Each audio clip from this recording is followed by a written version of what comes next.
Hello guys. आज मैं आपको आरबीसी के बारे में पढ़ाऊंगी जो आपका फिजियोलॉजी का थर्ड चैप्टर है। इसमें जो मेन चीज़ें आपको एग्जाम्स के लिए पता होनी चाहिए मैं सिर्फ उतना बताऊंगी। तो आरबीसी को हम इरेथ्रोसाइट्स बोलते हैं। मेन आपको इसकी शेप पता होनी चाहिए। आरबीसी की शेप बाइकॉन्केव होती है।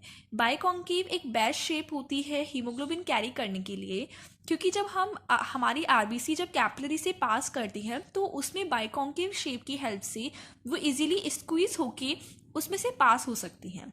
फिर हमें आरबीसी का फंक्शन पता होना चाहिए कि आरबीसी का मेन फंक्शन होता है टू कैरी हीमोग्लोबिन, जिसमें हीमोग्लोबिन फर्दर कैरी करती है ऑक्सीजन।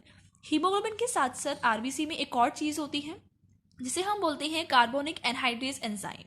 इस एंजाइम का काम ये होता है कि हमारे आरबीसी में जो बाइकार्बोनेट्स होते हैं उसे CO2 और लंग्स में जाकर उस CO2 को बाहर निकालने के लिए ये एंजाइम बाइकार्बोनेट को CO2 में कन्वर्ट करता है और टिश्यू लेवल पर उस CO2 को ये बाइकार्बोनेट में कन्वर्ट करता है।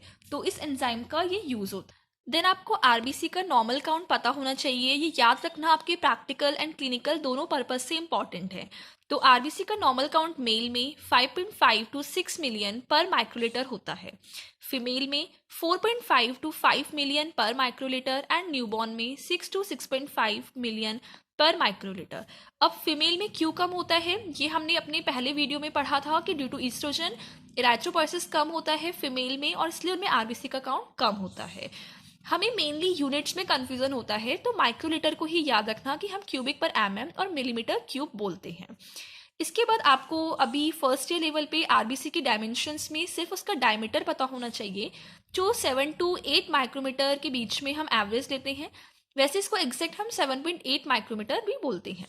इसके बाद आपको आरबीसी का लाइफ स्पेन याद होना चाहिए कि नॉर्मल जो आरबीसीज होती हैं उनका लाइफ स्पेन 120 डेज होता है।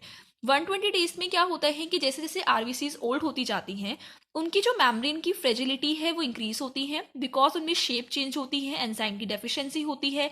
आरबीसी की फ्रेजिलिटी इंक्रीज होने की वजह से मेम्ब्रेन की उसके अंदर वाटर जाता है एंड ऑस्मोसिस की वजह से वो स्वेल हो जाती है और स्वेल होने की वजह से रप्चर होती है। इसे हम बोलते हैं हीमोलाइसिस। इसके बाद आपको पता होना चाहिए कि जो आरबीसीज होती हैं वो डिस्ट्रॉय कैसे होती हैं। क्या होता है, अब ऑस्मोसिस की वजह से जब आरबीसी बर्स्ट हो जाती हैं तो उनके अंदर से जो हीमोग्लोबिन होता है वो रिलीज हो जाता है। उस हीमोग्लोबिन पे हमारे जो ऑर्गन्स होते हैं लिवर स्प्लेन, उनकी जो मैक्रोफेजेस होते हैं कफर सेल्स आते हैं वो उसे फेगोसाइटाइज करते हैं और उसको 2 पार्ट में स्प्लिट कर देते हैं। The one is iron and haem group. Iron जो होता है वो हमारे ब्लड में वापस चला जाता है in the form of transferrin and ferritin, ताकि वापस से हम हीमोग्लोबिन बनाने के लिए इसको यूज कर पाए फॉर द नेक्स्ट साइकिल। और जो हीमोग्लोबिन का हीम ग्रुप होता है वो हमारे लिवर में डिफरेंट पार्ट्स में कन्वर्ट होता है, लाइक बिलीवर्डिन, बिलीरुबिन। बिलीरुबिन से इंटेस्टाइन में जाकर वो स्टकोबिलिन और उस स्टकोबिलिन से इंटेस्टाइन से एंटेरोहेपेटिक सर्कुलेशन के थ्रू इंटेस्टाइन और लिवर को कनेक्ट करने के थ्रू लिवर में जाकर वो यूरोबिलिन बनता है और यूरोबिलिन आपका किडनी से यूरोबिलिनोजन की फॉर्म में बाहर निकल जाता है। ठीक है, तो ये आरबीसी कैसे डिस्ट्रॉय होती है आपको पता होना चाहिए। ये पूरा साइकिल आपने बायोकेमिस्ट्री में भी पढ़ा होगा जहां आपको ये समझने में हेल्प करेगा।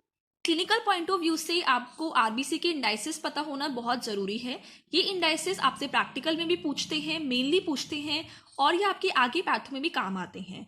तो आरबीसी के इंडाइसिस में 3 होते हैं mainly, MCV, MCH and MCHC. MCV का